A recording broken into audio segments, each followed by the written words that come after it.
चीज और भी लग रही है आपके इस परसेप्शन में, 3 राज्य हैं, इस समय लग रहा है कि छत्तीसगढ़ में भी 2/3 विधायकों से जीतेंगे, क्योंकि 54 पे 2/3 होता है और 52 पे बीजेपी दिखाई दे रही है। तो हमें लगता है इन तीनों राज्यों में 2/3 के सीट संख्या से बीजेपी जीतने जा रही है, जो कि मतलब मुझे नहीं लगता कि किसी ने भी इस तरह का अंदाजा किया होगा इन तीनों राज्यों के बारे में। बिल्कुल नहीं, बिल्कुल नहीं। हमारे सारे एग्जिट पोल हम मानना पड़ेगा कि वो लगभग नाकाम रहे हैं। दो ने कहा था, राजस्थान और मध्य प्रदेश में दो करीब रहे हैं, लेकिन इतना बड़ा बहुमत होगा इन तीनों जगह पर, इतना विराट बहुमत होगा, इतने ज़्यादा वोट प्रतिशत होगा, ये नापने में कोई भी कामयाब नहीं हुआ।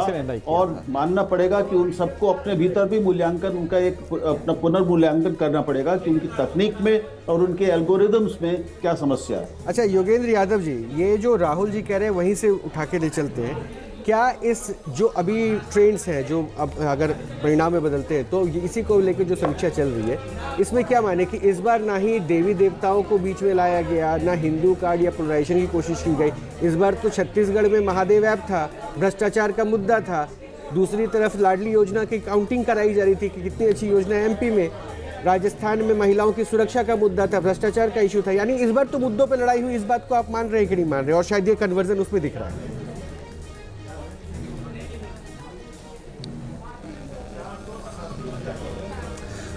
पिछली बार हमारी जो बात हुई थी 1-1.5 घंटा पहले और अब के बीच में स्थिति बदली है, और अब बिल्कुल स्पष्ट है कि जो दक्षिण भारत में कांग्रेस को फ़ायदा है और बहुत अप्रत्याशित और बड़ा फ़ायदा कांग्रेस को हुआ है, उसकी तुलना में जो उत्तर भारत में धक्का लगा है वो बहुत बड़ा है। ये 3 राज्य कांग्रेस 2019 में भी हारी थी, लेकिन ये तीनों चुनाव थे जो कांग्रेस जीत सकती थी। राजस्थान कांग्रेस अपनी परफॉर्मेंस के आधार पे जीत सकती थी, छत्तीसगढ़ भी अपनी परफॉर्मेंस के आधार पे जीत सकती थी, और मध्य प्रदेश में कांग्रेस लगभग पिछली बार तो जीत चुकी थी और उसके बाद बीजेपी ने सरकार चलाई जिसमें ऐसा कुछ अद्भुत नहीं हुआ था। तो मैं समझता हूँ कि सबसे बड़ा सवाल तो कांग्रेस की नाकामी है कि वो अपनी जहाँ जीत सकती है वहाँ जीत नहीं पाई। आप बिल्कुल ठीक कह रहे हैं, जो मुद्दे नहीं थे हम कह सकते हैं, ये चुनाव कोई हिंदू मुसलमान के मुद्दे पे नहीं लड़ा गया। 1-2 सीटों में हुआ, बीजेपी ने किया, राजस्थान में तिजारा में, पोखरण में, वहाँ जीती है, लेकिन राजस्थान की जीत को आप हिंदू मुसलमान सांप्रदायिक ध्रुवीकरण की जीत नहीं बता सकते।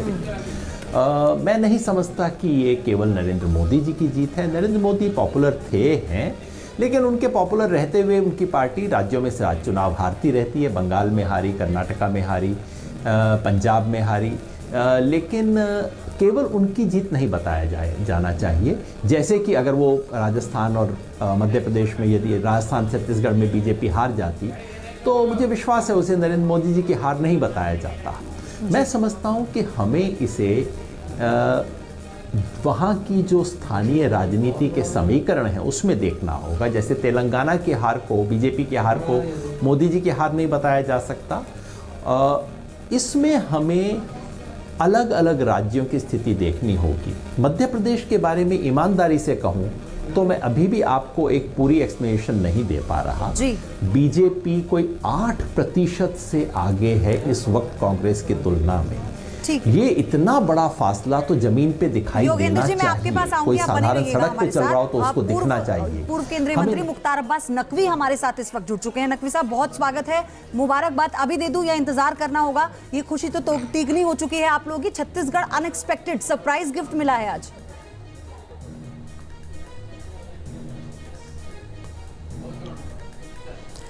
देखिए, एक चीज़ जो बहुत साफ है इस पूरे के पूरे चुनाव का, जो जब भी विश्लेषण होगा और इस पूरे रिजल्ट आने के बाद, उसमें एक बहुत साफ दिखाई पड़ेगी चीज़ कि मोदी जी के काम और करिश्मे की गिनती ने कांग्रेस और उसके कुनबे का गणित बिगाड़ दिया है। मैं इसलिए कह रहा हूँ कि मोदी जी के काम और करिश्मे की गिनती ने कुनबे का और कांग्रेस का गणित बिगाड़ दिया है, क्योंकि अगर आप देखें तो ये चुनाव भारतीय जनता पार्टी लड़ रही थी, लेकिन इनका सारा अटैक जो है वो व्यक्तिगत अटैक मोदी जी पर, गालियां मोदी जी को, उनके सारे के सारे उनके खिलाफ दुष्प्रचार का जो पूरा ढोल पीटा गया वो मोदी जी पर, और एक के बाद एक ये करने के बाद ये पूरी तरह से धाराशायी हुए। एक चीज़। दूसरी इम्पॉर्टेंट चीज़ है कि इन 10 सालों में जो देश की सियासी संस्कृति है उसमें जो सुधार हुआ है, वो सुधार जो है वो अब परिक्रमा की पॉलिटिक्स नहीं बल्कि परिश्रम और परिणाम को परिवर्तित करने वाले जो है लोगों को जनता जो है वो नवाज रही है, जनता उनको जनादेश दे रही है। और इसीलिए ये पिछले चुनाव जितने भी हुए आप देख लीजिए कि अब जुगाड़ का जमघट नहीं रह गया बल्कि जनादेश के पंगट तक जनता सीधे पहुंचा रही है। तो ये एक अच्छा शुरुआत है और मैं मानता हूं कि भारतीय जनता पार्टी ने चारों राज्यों में बहुत बेहतर प्रदर्शन किया है, बेहतरीन प्रदर्शन किया है और उसका रिजल्ट भी अच्छा आएगा। मुख्तार साहब, जीत चलिए मोदी जी के चेहरे पे और कांग्रेस की हार किसके चेहरे पे?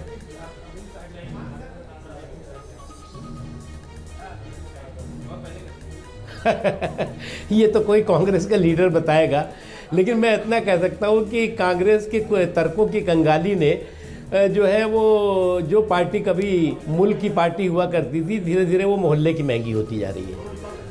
नहीं, मेरा सवाल इसलिए भी ज़रूरी था सर, क्योंकि अगर ये नतीजा उल्टा होता ना तो कांग्रेस की तरफ से प्रतिक्रिया मिलती कि भाई ये हार तो मोदी जी की हार। इसलिए मैंने पूछा कि शायद बीजेपी इस पर कुछ सोच पा रही है कि नहीं सोच पा रही। अच्छा, यहाँ से चूंकि आपने पहले ही कहा था इंडिया अलायंस को कितना तरजीह दे, आज हलचल ये भी है कि शायद खड़गे साहब एक बैठक बुला रहे हैं। देखिए, मैं तो एक बात आपको कहता हूँ, ये गठबंधन की गठरी में जितना छेद है उससे ज़्यादा उनके नेताओं में मतभेद है।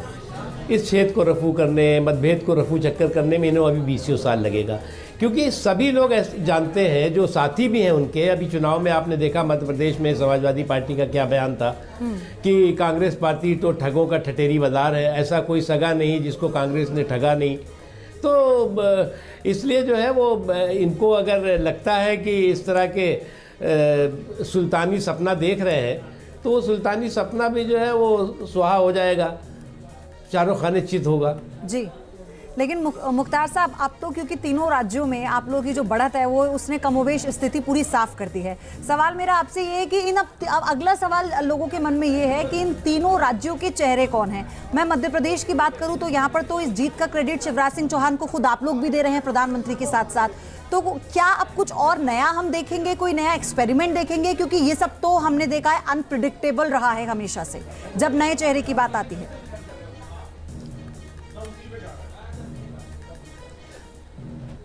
देखिए, पार्टी जो है वो चुनाव के मैदान में इन चारों राज्यों में, पांचों राज्यों में बहुत सोच समझ के, बहुत रणनीति के साथ चुनाव के मैदान में उतरी थी। और उस समय भी तमाम तरह के सवाल थे, चेहरे पे सवाल थे, मोहरे पे सवाल थे, साहब ये होंगे कि नहीं, ये होंगे कि नहीं, ये सारी चीज़ें। अब पार्टी ने जो है वो बेहतरीन और शानदार प्रदर्शन किया है अपने कार्यकर्ताओं की ताकत और वहाँ की जनता के आशीर्वाद से और नरेंद्र मोदी जी के करिश्माई नेतृत्व से। तो अब चुनाव के पूरे रिजल्ट आएंगे, पार्टी तय करेगी कि कौन कहाँ पर किसको बागडोर सौंपी जाएगी। अच्छा मुख्तार साहब, एक बार तेलंगाना को भी हम सामने रख के बात करेंगे। बीजेपी ने यहाँ भी पूरी ताकत झोंकी, क्योंकि बीजेपी की स्ट्रैटेजी जितना मैं कैलकुलेट कर पाया, समझ पाया, जब कवर किया, बीजेपी चाहे वो नगर निगम के चुनाव की बात करो वहाँ पे ताकत लगाती। तेलंगाना में आपने पूरी ताकत झोंकी, लेकिन ये कन्वर्जन आप सत्ता तक नहीं पहुँच पाए। तो क्या ये बीजेपी मान के चल रही थी कि हम पार्टी में नंबर्स बढ़ा रहे हैं, एआईएम कमज़ोर हो गई लेकिन कांग्रेस जीत गई? आपका टारगेट क्या बीआरएस था या संतोषजनक है परफॉर्मेंस?